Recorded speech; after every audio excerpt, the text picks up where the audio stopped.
Good morning friends, SP sir here. ચલો, last time આપણે સ્વાધ્યાયના 5.4 દાખલા નંબર સુધી જોયું હતું. આજે આપણે ચર્ચા કરવાની છે દાખલા નંબર 5.5 થી. પણ લેક્ચર ચાલુ કરવું એ પહેલા દર વખતની જેમ કહી દઈશ કે વિડીયો લાઈક કરજો, શેર કરજો તમારા જેટલા પણ મિત્રો હોય એમને. અને જો હજી યુટ્યુબ ચેનલ સબસ્ક્રાઇબ નહીં કરીને ભાઈ તો પહેલા જ યાર સબસ્ક્રાઇબ કરી દેવા. નીચે લાલ કલરનું બટન દેખાતું હશે. બટન એટલે ભાઈ મોબાઈલ ટચ સ્ક્રીન હોય તો બટન ના ગોતતા ભાઈ, રેડ કલરનું દેખાશે, તમે સબસ્ક્રાઇબ કરી દેજો. ઓકે, ચાલો ચાલુ કરી.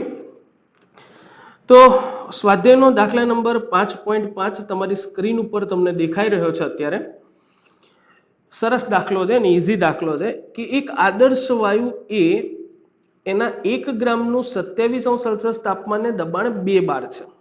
ઓકે, એટલે આદર્શ વાયુની વાત છે ને, અહીંયા બીજો પણ આદર્શ વાયુ છે. તો હું પહેલા જે કેડિંગ મારી દઈશ આદર્શ વાયુ માટે. ચલો, સૌથી પહેલા આપણે લખી નાખીએ છીએ આદર્શ વાયુ માટે.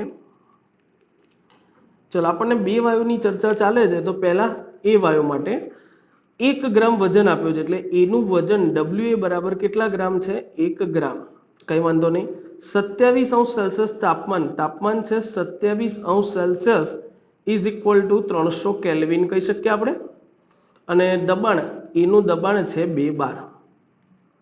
ઓકે, બીજા આદર્શ વાયુ બી ના 2 ગ્રામ. ઓકે, આદર્શ વાયુ બી નું વજન આપણને આપી દીધું છે 2 ગ્રામ.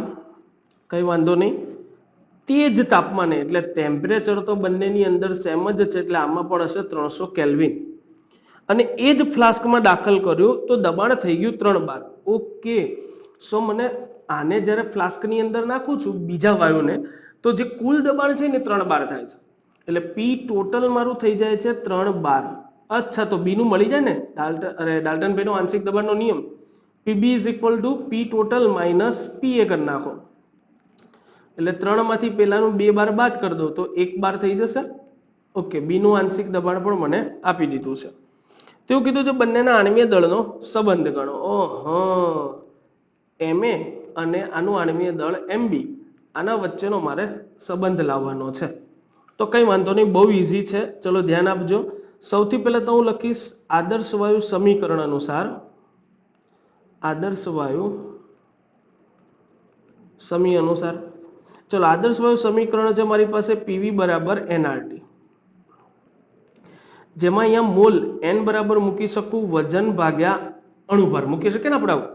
તો સીધું સૂત્ર લખી નાખું, પીવી બરાબર WRT/m. હવે અહીંયા રકમને જરા ધ્યાનથી સમજીએ તો રકમ એવું કહે છે એક જ ફ્લાસ્કની અંદર બંનેને દાખલ કરવાના, એટલે V સમાન હશે. ઓકે, તાપમાન T દેખાય છે, જુઓ 300 કેલ્વિન 300 કેલ્વિન, એટલે તાપમાન પણ સમાન છે. અને R તો વાયુ અચળાંક છે, તો વાયુ અચળાંક પણ કેવો હશે? સમાન. તો આ 3 પદ સરખા છે. તો એવું કરું, આ સમીકરણને 3 પદ આગળ આવે ને એવી રીતે રાખી દઈએ, એટલે RT છેદમાં V જવા દઈએ તો શું લખાય? RT/V બરાબર આ V છેદમાં ગયું P ની સાથે આણ્વીય દળ ગુણો અને છેદમાં વજન. આવું સમીકરણ બનશે. આને કહી દઉં સમીકરણ નંબર 1. ચલો, હવે હું જરા પેજ આખું ઝૂમ કરી દઉં છું. ચલો સમજો, બહુ ઈઝી દાખલો છે. હવે હું શું કરું છું, તો સમીકરણ 1 અનુસાર સૌથી પહેલા વાયુ એ માટે. ચલો, વાયુ એ માટે લખવું હોય તો શું લખાય? RT/V બરાબર PA MA અપન WA. અને વાયુ બી માટે લખવું હોય, આને કહી દઉં સમીકરણ નંબર 2. અને વાયુ બી માટે લખવું છે તો વાયુ બી માટે શું લખી શકે?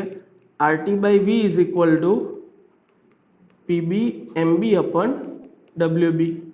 આને કહી દઉં સમીકરણ નંબર 3.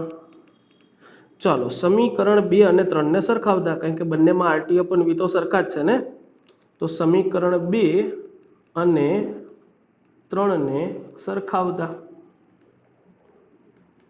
સરખાવી દઉં તો બોલો શું લખાય? PA MA અપન WA બરાબર PbMb અપન WB. ચલો બધી કિંમતો મૂકો તો PA કેટલું હતું તો રકમમાં દેખાય છે 2 બાર ગુણ્યા MA ભલે એમનું રહ્યું. એનું વજન હતું 1 ગ્રામ. PB નું આંશિક દબાણ આપણે ગણી નાખ્યું હતું ને 1 બાર ગુણ્યા આણ્વીય દળ ભલે પડ્યું એમનું છેદમાં એનું વજન કેટલા ગ્રામ લીધું હતું 2 ગ્રામ. બગડાને સામે જવા દો તો 2 દુ 4 MA is equal two MB. તો આના પરથી આપણે લખી શકીએ કે B વાયુ કરતા એનું આણ્વીય દળ 4 ગણું વધુ હશે. છે એકદમ પપ્પુ દાખલો. પહેલું તો તમને કન્ડિશન તારવતા આવડવી જોઈએ. મેન છે અહીંયા કન્ડિશન. હા નોડાવડું નડતો હોય તો તમને દેખાતું તો હશે, અહીંયા ઉપર જ કરી રહ્યો છું. ક્લિયર? પેજ જરા નાનું કરી દઉં તો તમને દેખાશે. આપણે આ તારવ્યું હતું ને, આ તારવતા આવડવું છે. કઈ રીતે તારવી શકાય મેં સમજાવ કે રકમ જોવાની, રકમમાં કોણ કોણ સમાન છે ને સાથે લઈ અને તમે સરખાવી શકો. વેરી પપ્પુ દાખલો. ચલો આગળ વધીએ છે 5.6 તરફ. જો આપણો જવાબ ક્લિયર 5.6 માં આવી જઈએ આપણે. ચાલો આ રહી તમારી કોમ્પ્યુટર સ્ક્રીન પર રકમ. બહુ મસ્ત દાખલો પહેલા, મોસ્ટ આઈએમપી દાખલો. હો ભાઈ ખાસ ધ્યાન રાખજો. મોસ્ટ આઈએમપી એક્ઝામ્પલ આપણું એક ગટર. હા તો પણ ભાઈ એમાં શું થઈ ગયું? ગટર સાફ તો કરવી પડે ને ભાઈ. હા ભાઈ એમનું ના ચાલો ભાઈ. એક ગટર સાફ કરનાર પદાર્થ ડ્રેનેક્સ. પદાર્થનું નામ છે ડ્રેનેક્સ, જેમાં થોડા ઘણા પ્રમાણમાં એલ્યુમિનિયમ હોય છે.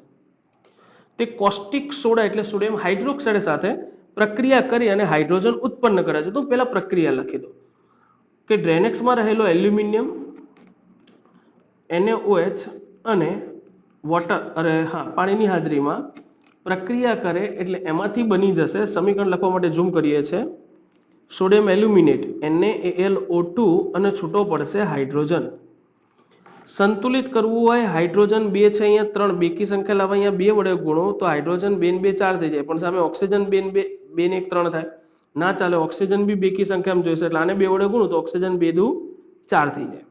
સોડિયમ પણ 2 થઈ ગયા. હાઇડ્રોજન 2 દુ 4 ને 2 6 તો હાઇડ્રોજન 3 દુ 6 અને એલ્યુમિનિયમ 2 છે તો અહીંયા એલ્યુમિનિયમને આપણે 2 કરી દઈએ તો આપણું સમીકરણ થઈ ગયું. પહેલા તો સમીકરણ પરથી હું કહી શકું કે 2 મોલ એલ્યુમિનિયમ પ્રક્રિયા કરે ત્યારે 3 મોલ હાઇડ્રોજન ઉત્પન્ન થાય. જો STP એ વાત કરીએ, પહેલા તો STP એટલે શું? તો STP એટલે સ્ટાન્ડર્ડ ટેમ્પરેચર એન્ડ પ્રેશર, જેમાં તાપમાન 273 કેલ્વિન લેવાય, દબાણ 1 બાર અથવા 1 વાતાવરણ દબાણ કહેવાય, અને કદ તો કદ જે છે એ STP એ 1 મોલ વાયુ માટે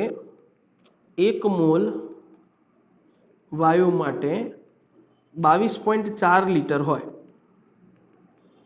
ક્લિયર? પણ એ તો 1 મોલ વાયુ માટે. તો હું ધારો કે આ સમીકરણ STP લખ્યું છે મેં, હવે સમજો સમીકરણ મેં શાને લખ્યું છે? STP. તો હું જરા આ બધું ચેકી કાઢું છું, હમણાં જરૂર પડશે એટલે લખી દઈશ, પાછું ટેન્શન ના લેતા. ચાલો તો હું શું કહું છું, મેં સમીકરણ STP લખ્યું છે. તો STP એ 2 મોલ એટલે વજન અમારે ધારો કે આનું લખવું હોય તો 27 દુ 54 ગ્રામ એટલે 54 ગ્રામ એલ્યુમિનિયમ ખવાઈ જાય ત્યારે સામે કેટલા લીટર? 22.4 ગુણ્યા 3 આટલા લીટર હાઇડ્રોજન ઉત્પન્ન થાય. ઘણા પ્રશ્નો થશે કે સર તમે આવું બધું કેમ ગણ્યું? તો એના માટે મારે રકમ વાંચવી પડે, જે મેં નથી વાંચી. કહી દઉં, રકમમાં મને એવું કીધું હતું 0.15 ગ્રામ એલ્યુમિનિયમ પ્રક્રિયા કરે તો 20°C તાપમાને 1 બાર દબાણે હાઇડ્રોજનનું કેટલું કદ મળે? એટલે કદ શોધવાનું કીધું હતું ને મને, એટલે મેં કદની ગણતરી કરી. પહેલા તો મને એમ કહો અહીંયા સુધી ખબર પડી શું કીધું મેં? તો હું સૌથી પહેલું તો શું ગણ નાખું કે જો 0.15 ગ્રામ એલ્યુમિનિયમ STP એ પ્રક્રિયા કરે તો તો જો 0.15 ગ્રામ એલ્યુમિનિયમ STP એ પ્રક્રિયા કરે તો હું કહી શકું કે STP એ જ્યારે 54 ગ્રામ પ્રક્રિયા કરતો હતો ને, 54 ગ્રામ એલ્યુમિનિયમ, ત્યારે 22,400 ગુણ્યા 3 મિલીલીટર લઈ લીધું હાઇડ્રોજન ઉત્પન્ન થાય. તો મારી પાસે છે 0.15 ગ્રામ એલ્યુમિનિયમ, ત્યારે STP એ પ્રક્રિયા થાય કેટલું ઉત્પન્ન થાય? તો અહીંયા કદ ગણું ધારો કે એનું, તો કદ V બરાબર કેટલું ગણી શકું હું? 0.15 ગુણ્યા 3 ગુણ્યા 22,400 અને છેદમાં 54. ચલો પહેલા તો આપણે કેલ્સી મારી દઈશું. 0.15 ગુણ્યા 3 ગુણ્યા 22,400 વેઇટ 0.15 ગુણ્યા 3 ગુણ્યા 22,400 ડિવાઇડેડ બાય 54. તો મારો જવાબ આવે છે 186.67 મિલી.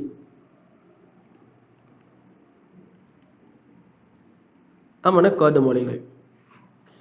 તો અહીંયા રકમ હવે મારી પાસે કેવી થાય કે એસટીપી હોય તો એસટીપી એ દબાણ P1 કહી દઉં, જેને હું કહી શકું એક વાતાવરણ દબાણ. ત્યારે તાપમાન T1 હોય 273 કેલ્વિન અને ત્યારે ઉત્પન્ન થતા હાઇડ્રોજનનું કદ હોય 186.67. પણ રકમમાં મને એવું કીધું હતું કે વાતાવરણ દબાણ 1 બાર. હવે 1 બાર એ એક વાતાવરણ કરતા થોડુંક વધારે મૂલ્ય હોય. ક્લિયર? એટલે સોરી, ઓછું મૂલ્ય, માય મિસ્ટેક. ઓછું, એક વાતાવરણ કરતા 1 બાર ઓછું થાય. એટલે 12 ને વાતાવરણમાં કન્વર્ટ કરો તો 1 બાર બરાબર 0.987 વાતાવરણ લખાય. તો અહીંયા દબાણ 0.987 વાતાવરણ દબાણ કહી દઉં. તાપમાન T2, સોરી આને P2 કેવું પડશે. હા, રકમને હું બગડું સંજ્ઞા આપું છું. તો 0.15 ગ્રામ, આની તો જરૂર નથી. 20°C હતું ને. આ તો 20°C એટલે 20 + 273 એટલે 293 કેલ્વિન હોય. તો હાઇડ્રોજનનું કદ V2 કેટલું હોય? તો હવે આપણે શું કરી નાખવાનું? સંયુક્ત વાયુ સમીકરણ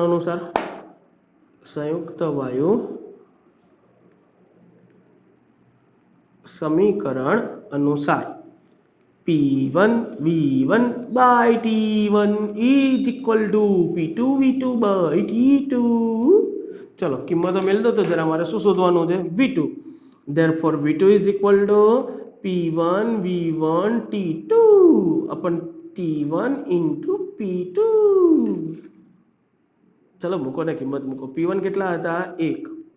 કદ કેટલું હતું? 186.67. T2 તાપમાન કેટલું હતું? 293.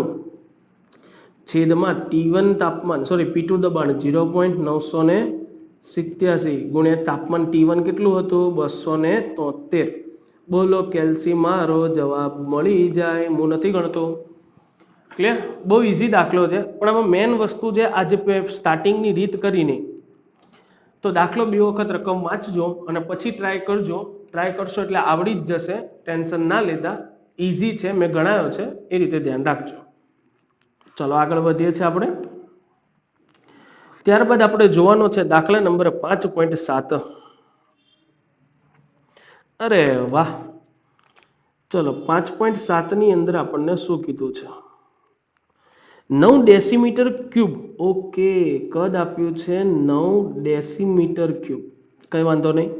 ના ફ્લાસ્કમાં 27°C તાપમાન છે 27°C. એટલે આને જરા 300 કેલ્વિન કહી દો.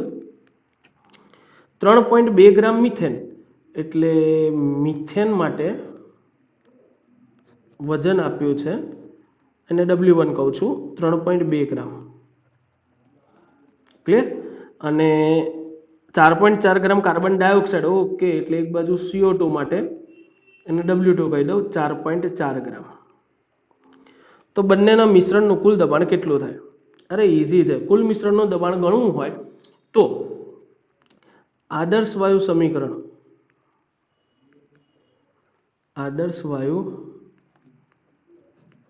સમી અનુસાર યાદ કરો તો મોલ અને વજન વાળું જે હતું ને સમીકરણ લેવાનું. અહીંયા જો આના અણુભાર લખી નાખું તો આનો અણુભાર થાય 12 ને 4 16 અને અહીંયા આનો અણુભાર થશે કાર્બન ડાયોક્સાઇડ 44. ક્લિયર? બે આણ્વીય દળ શોધાયેલા, સુતાવાળો જોઈએ મિથેન CH4. તો 12 ને 4 16 થઈ જશે ને. તો આદર્શ વાયુ સમીકરણ જે હતું ને આપણું, શું હતું યાદ કરો તો? PV is equal to nRT. પણ આપણે ખબર n ની જગ્યાએ શું લખતા હતા? વજન ભાગ્યા અણુભાર. આવું લખી શકીએ કે નહીં? ચલો મારે મિથેન વાયુ માટે લખવું હોય તો મિથેન વાયુનો આંશિક દબાણ એટલે PCH4 બરાબર. ચલો એનું વજન કેટલું હતું? 3.2 ગ્રામ ગુણ્યા આર. હવે આરની કિંમત જો હું તમને કંઈક વસ્તુ બતાવવા માંગુ છું. આરની કિંમત આપણે લેવી છે 8.314 જૂલ પ્રતિ કેલ્વિન. 8.314 જૂલ પ્રતિ કેલ્વિનમાં લેવી હોય તો મારે કદ મીટર ક્યુબમાં જોઈએ. તો મીટર ક્યુબમાં જવું હોય તો ગુણ્યા 10⁻³ મીટર ક્યુબ. એક્ઝેક્ટલી એવું છે. દબાણ પાસ્કલમાં લેવાનું અને કદ મીટર ક્યુબમાં લો તો આ બંને જ્યારે કન્ડિશન એપ્લાય થાય તો તમે આરની વેલ્યુ લઈ શકો જૂલમાં 8.314. ચલો તો તાપમાન મૂકી દઉં છું હવે હું અહીંયા. કેટલું હતું? 300 કેલ્વિન હતું ને, છેદમાં અણુભાર. તો અણુભાર કોનો મૂકવાનો? મિથેનનો. મિથેનનો કેટલો થશે? 16. અને જો આ કદ બી સામે છેદમાં જશે તો કદ મૂકવાનો 9 × 10⁻³ તો અત્યારે હું સીધું જ મિથેનનું દબાણ અહીંયાથી ચીટિંગ કરીને લખું છું. આટલું આવશે. કેટલું? 5.543 × 10⁴ પાસ્કલ. ચલો આવી જ કંઈક ગણતરી હું કોના માટે કરી શકું? Carbon dioxide. તો કાર્બન ડાયોક્સાઇડ માટે એટલે PCO2. તો PCO2 એટલે વજન W. કાર્બન ડાયોક્સાઇડનું વજન કેટલું હતું? 4.4. 4.4 હતું ને વજન એનું. જો સૂત્ર લખવું હોય તો આવું લખાય W2RT/mV. ચલો મૂકો કિંમત. 4.4 × 8.314 ગુણ્યા તાપમાન એના માટે બી 300 કેલ્વિન જ છે. એનું આણ્વીય દળ થશે 44 અને કદ થશે 9 × 10⁻³ કારણ કે બંને માટે કદ તો અચળ જ છે બેટા. જો રકમમાં બતાવી દઉં. મિશ્રણ વડે એટલે બંનેનું મિશ્રણ એક જ ફ્લાસ્કમાં કર્યું હોય ને. હવે એક જ ફ્લાસ્કમાં કર્યું હોય તો દબાણ બંને માટે સેમ જ. જો કદ સરખું જ લેવાય ને, તાપમાન પણ સરખું છે. ચલો તે મળશે 2.771. 2.771 × 10⁴ પાસ્કલ. ચલો બંનેના આંશિક દબાણ મળી ગયા તમને. તો પી ટોટલ કઈ રીતે શોધી શકાય? મિથેનનું આંશિક દબાણ અને કાર્બન ડાયોક્સાઇડનું. બોલો સરવાળો મારવાનો છે ખાલી. 10⁴ કોમન નીકળી જાય. ખબર છે ને શીખવાડેલા જે સરવાળા બે. વેઇટ ઉભા રહો. હવે ક્યારેક આને થોડો થાક લાગી જાય છે તો બંધ થઈ જાય. સો ડોન્ટ બી ગભરાઈ. આવી જશે હમણાં. ખાલી થોડોક નાનો એવો વેઇટ કરવો પડશે આપણે.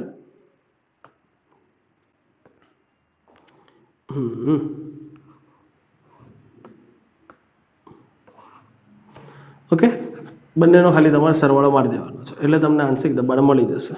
અરે સોરી, કુલ દબાણ મળી જશે. જો આવી રહ્યું.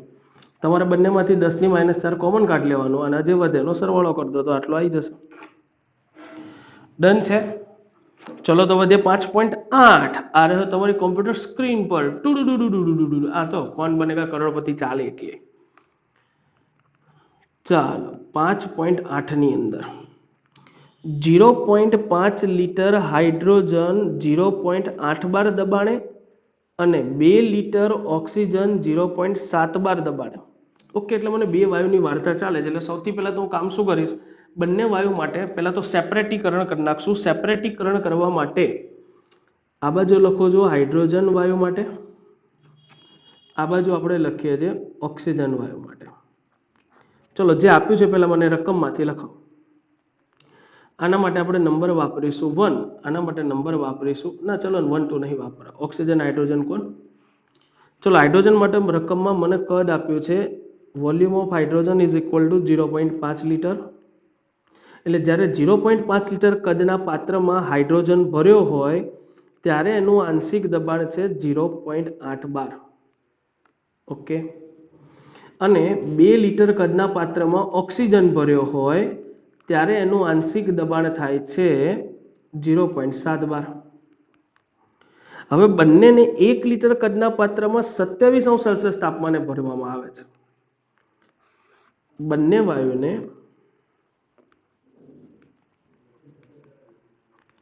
1 લિટર કદના પાત્રમાં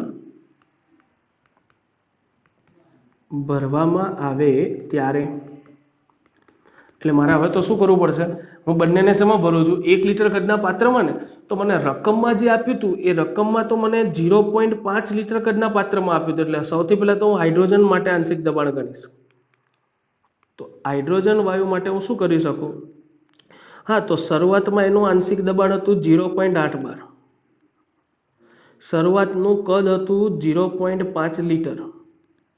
હવે એને હું ભરવાનો છું 1 લીટર કદના પાત્રમાં, એટલે V2 બરાબર 1 લીટર કદના પાત્રમાં. તો એનું આંશિક દબાણ કેટલું થશે, તો P2 ઇઝ ઇક્વલ ટુ શું લખાય, P1 V1 બાય V2. હું ડાયરેક્ટ જ ગણતરી કરી નાખું છું, એટલે 0.5 ગુણ્યા 0.8 ડિવાઇડેડ બાય 1, 8 પંચા 40, એટલે સમજો ને 0.4 સમથિંગ આવશે. આ 0.4 બાર હાઇડ્રોજનનું આંશિક દબાણ મળ્યું 1 લીટર પાત્રની અંદર. સેમ વસ્તુ મારે હવે કોના માટે કરવાની, ઓક્સિજન માટે. ચલો O2 વાયુ માટે પણ ક્યારની ગણતરી, 1 લીટર કદના પાત્રમાં ભરીએ ત્યારે. તો શરૂઆતમાં એનું દબાણ હતું 0.7 બાર, કે જ્યારે એને ભર્યો તો આપણે 2 લીટર કદના પાત્રમાં. પણ જો હવે હું એને લઈ લઉં છું 1 લીટર કદના પાત્રમાં, તો એનું આંશિક દબાણ કેટલું થશે. તો આના માટે પણ આપણે એ જ સૂત્ર, P2 is equal two P1 V1 by V2. ચલો P1 છે 0.7 ગુણ્યા V1 છે 2 લીટર ડિવાઇડેડ બાય 1, એટલે 7 દુ 14, 1.4 બાર. આ ઓક્સિજનનું આંશિક દબાણ થઈ ગયું. તો 1 લીટર કદના પાત્રમાં, 1 લીટર કદના પાત્રમાં હાઇડ્રોજનનું આંશિક દબાણ 0.4 બાર અને ઓક્સિજનનું આંશિક દબાણ 1.4 બાર. તો P ટોટલ કુલ દબાણ, બે જ વાયુ ભર્યા છે, તો P ટોટલ બરાબર શું લખાય, PH2 વત્તા PO2, એટલે 0.4 પ્લસ 1.4 ઇઝ ઇક્વલ ટુ 1.8 બાર. જવાબ આવી ગયો. બોલો, ખબર પડી છે બધાને, ફાઇનલ છે, ડન. તો આપણો દાખલા નંબર 5.8 હતો. તો નાવ વી આર લર્ન અબાઉટ દાખલા નંબર 5.99.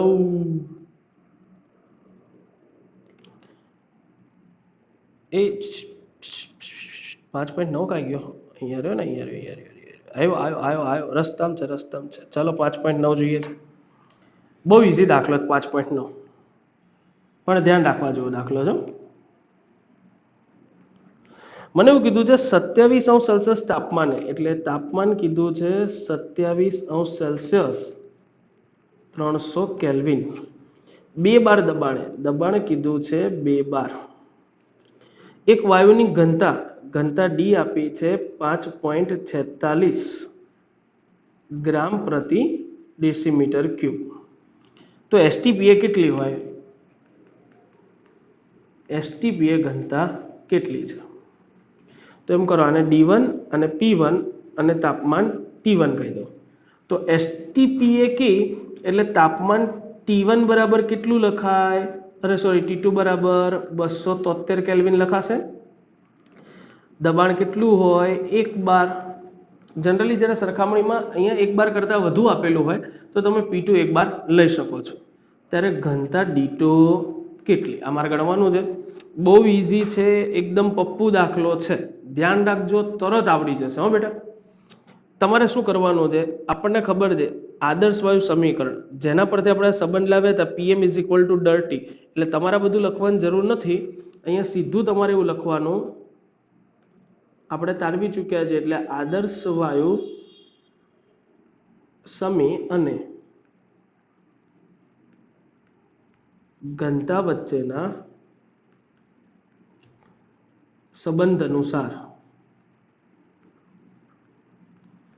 હવે ચલો, આના સંબંધ અનુસાર આપણે સૂત્ર સીધું શું હતું, PM DRT, ડર્ટી, આવું બોલતો હતો ને. તો PM ડર્ટી લખું તો બોલો, પહેલી કન્ડિશન માટે P1 M, હવે એક જ વાયુની વાત છે એટલે M તો અચળ જ રહેવાનું, is equal two D1 R અને તાપમાન T1, R બી અચળ રહેવાનું. તો જે અચળ છે એને અલગ કરી નાખો એટલે m/r ઇઝ ઇક્વલ ટુ શું લખાય d1 t1 બાય p1 અને એવી જ રીતે બીજી કન્ડિશન માટે m/r is equal to d2 t2 by p2 અને કહી દઉં સમીકરણ નંબર 2 કહી દો ને સમીકરણ 2 અને આને કહી દો સમીકરણ નંબર 1 તો હવે સમીકરણ 1 અને 2 ને સરખાઈ દેવાના ચલો તો સમીકરણ 1 અને 2 ને સરખાવી દઈએ તો સમીકરણ 1 અને 2 ને સરખાવતા 1 અને 2 ને સરખાવતા મેં બહુ ઈઝી કરી નાખ્યો દાખલો તમારા માટે બેટા શું કરી નાખવાનું સરખાઈ દો તો શું લખાય d1 t1 by p1 is equal to d2 t2 by p2 મારે શોધવાનું શું હતું d2 બાકી બધું જવા દો સામે તો d2 ઇઝ ઇક્વલ ટુ શું થઈ જાય d1 t1 p2 upon p1 into t2 આ છેદમાં અને અંશમાં લખ્યું મેં ખાલી બરાબર ચલો ઘનતા d1 કેટલી હતી 5.46 t1 કેટલું હતું 300 કેલ્વિન p2 કેટલું હતું 1 બાર છેદમાં p1 કેટલું હતું 2 બાર તાપમાન t2 કેટલું લેવાનું 273 કેલ્શિયમ માર દઉં છું કેલ્શિયમ આપણે કરવાનું છે 5.46 મલ્ટીપ્લાય 300 ભાગ્યા 273 ભાગ્યા 2 એટલે જવાબ 3 માય મિસ્ટેક હો ભાઈ 5.46 ગુણ્યા 300 ડિવાઇડેડ બાય 273 અને ડિવાઇડેડ બાય 2 અરે વાહ જવાબ આવે છે 3 d2 મને કંઈક લોચો લાગી રહ્યો છે બેટા એક જ મિનિટ આપણે જરા જોઈ લઈએ ટેલી કરી લઈએ કે આ પ્રોબ્લેમ ના કમ્પ્લીટ ટુ કમ્પ્લીટ જઈ રહ્યા છીએ ભાઈ જવાબ કેટલો આવ્યો d2 ઇઝ ઇક્વલ ટુ 3 જો દેખાય છે 3 ગ્રામ પ્રતિ ડેસીમીટર ક્યુબ ફરીથી એક વખત દાખલો તમારી સ્ક્રીન ઉપર લાવી દઉં જોઈ લો ક્લિયર હા આ બાજુના ભાગમાં હું થોડો ઘણો તમને નડીશ અહીંયા પણ મારી પાસે એક જ ઓપ્શન હતો ત્યાં મૂકવાનો કારણ કે સામેની સાઈડ તમારે ગણતરી કરવાની હોય એટલે ચલો તો 5.10 તરફ આગળ વધીશું ઇઝી દાખલો છે 5.10 આ રહ્યો તમારી કોમ્પ્યુટર સ્ક્રીન પર ટુ ચલો દાખલા નંબર 5.10 બહુ ઇઝી છે સાંભળજો રકમ 546°C તાપમાન આપ્યું છે મને પહેલા તો 546°C પ્લસ 273 કરું તો ઇઝ ઇક્વલ ટુ 6 3 9 7 ને 3 10 ને 11 5 ને 3 8 119 કેલ્વિન 819 કેલ્વિન જેવું થવાનું ને બરાબર તો મેં સાચું જ ગણ્યું ને ભાઈ સરવાળો હા 819 કેલ્વિન બરાબર છે બધું બરાબર છે 0.1 બાર દબાણ 0.1 બાર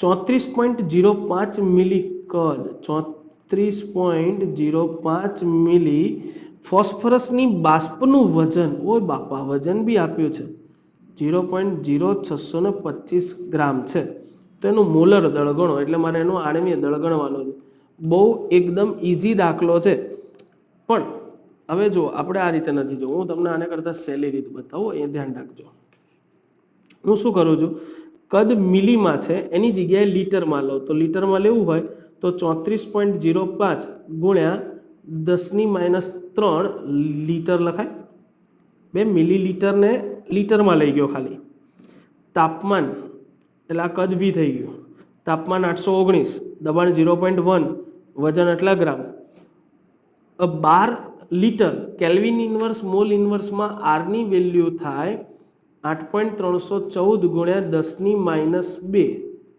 12 litre kelvin inverse mole inverse. તો આદર્શ વાયુ સમીકરણ અનુસાર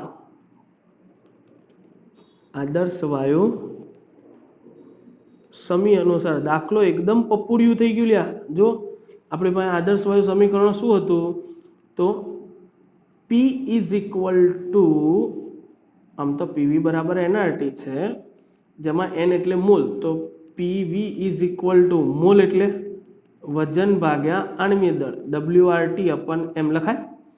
મારે આનું મોલર દળ જ શોધવાનું તો એમને સામે લઈ લઉં તો મોલર દળ M ઇઝ ઇક્વલ ટુ શું થઈ જાય WRT અપન PV મૂકી દો કિંમત. ચલો વજન કેટલું હતું 0.0625 ગ્રામ. R કેટલા હતા 8.314 ગુણ્યા 10⁻². તાપમાન કેટલું હતું 819 છેદમાં દબાણ કેટલું હતું 0.1 બાર. કદ કેટલું હતું તો આ લેવાનું ને લિટરમાં 34.05 ગુણ્યા 10⁻³ એટલે આ તો ઉડાડી જ દઉં તો છેદમાં ખાલી 10⁻1 જ વધશે ને -1 ઉપર જશે એટલે ઉપર ગુણ્યા 10 કરી દઈએ.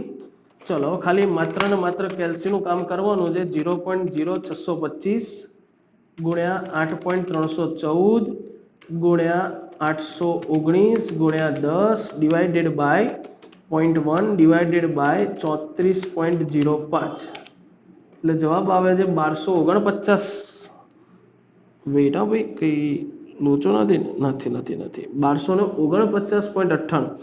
ઓકે 1249.84 છે સોરી આણ્વીય દળ ગ્રામ પ્રતિ મોલ લખી શકો તમે. હા હવે ઘણાને એવું થશે સર તમારે એને આને અલગ અલગ કેમ આવ્યું તો અલગ અલગ આવવાનું રીઝન એવું છે એ લોકોએ બધા આંકડા પૂર્ણાંક લઈને ગણ્યા હોય. આપણે 8.314 લીધું છે એ લોકોએ ડેસીમીટર ક્યુબમાં સોરી મીટર ક્યુબમાં એકમ લઈ ગયા છે જો 12 ડેસીમીટર ક્યુબમાં. તો આ બધા ધંધા કરવા જશો હેરાન થઈ જશો. આપણે આ રીતે નથી કરવું. મેં કીધું એ સનાતન સત્ય એ જ રીતે ગણવાનું. આ દાખલો એક વખત તમારી સ્ક્રીન પર આવી જશે જો ક્લિયર. તો આપણે જો દાખલા નંબર 5.10 હવે આપણે જોવાનો છે 5.11 પણ મારું દિલડું એવું કહે છે કે 5.11 થી આપણે જોઈશું two be continue next time. બોલો તમારે શું કહ્યું જો તમે કોક ના બસ આજે અહીંયા સુધી રાખીએ છે બાકી to be continue next time. By.